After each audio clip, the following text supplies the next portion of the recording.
Hey, Build here. Today we're going to be looking at GitHub Desktop. Now, I know what you're thinking, another Electron app, I already have enough. It's time to download another one. So GitHub Desktop is a desktop client for GitHub. It's got a few different features. We can take a look down here. It's mainly allowing you to interact with Git, and this is typically accustomed to new people or people who do not like to interact with the CLI directly for Git. So let's go ahead and download it. Once you have it downloaded, it presents you like this. It does support both GitHub, the commercial version, and the enterprise version. So if we go ahead and just sign in with GitHub, it'll ask us here with the OAuth, enter our password, allow it to open the desktop app. And now it's asking if we want to configure Git. This might be helpful if you're still, again, not familiar with the CLI tool and how to do that. You have the option to do it manually, but we'll just go ahead and let it set us all up here. Now we're logged in and we can see all the repositories we have on GitHub. So let's take a look at how we could use this app.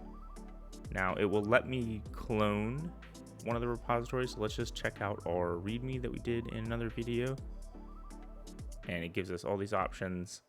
If we want to change any of them, we can. Where we'd like to place it. I'm going to leave everything default here and click clone.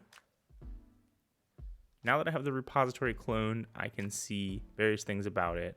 We have the option to open with VS Code, view on GitHub, show in Finder. Now let's open this app in VS Code. Now that we have the app opened in VS Code, we can make a change.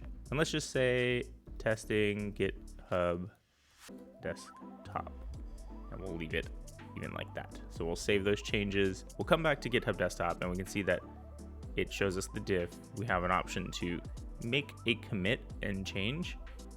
So let's do that.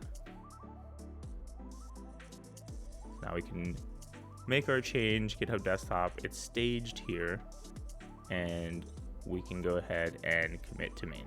So now we need to push our changes, and we can see there's a blue box here telling us to push our changes to the remote. And if we push the changes, there's a little progress bar up here. And now when we view our repository on GitHub, we can see testing GitHub Desktop. So if we wanted to check out a branch from a popular open source repo, we could do type hero,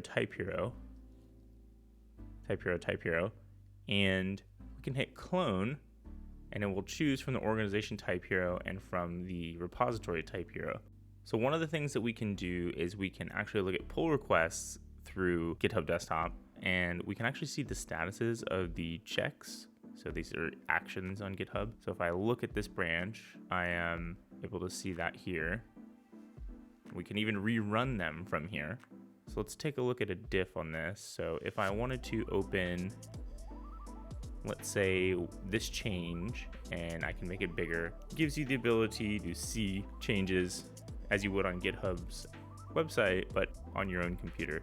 So let's come back to talking about why you would use this product. Well, for people who are first getting into it, who like a GUI or graphical user interface, this is perfect for most people. So for some people, they like to use the CLI directly, so this isn't going to be for them. Now let's talk about the missing features. One of the features that is missing today is just more customization over the notification preferences in the desktop app. Right now, you only have the ability to get high signal events, but it would be nice to be able to get action statuses, like if your build fails. And then also just being able to hide it. I don't need the desktop app open, always visible on my dock. Let me put it in the menu bar. And action statuses, I don't know why you can't see them on the main branch and only pull requests. It doesn't really make sense. That was it. I hope you enjoyed the video and learned something today. Go ahead and drop a comment if anything was unclear, and I'll see you in the next one.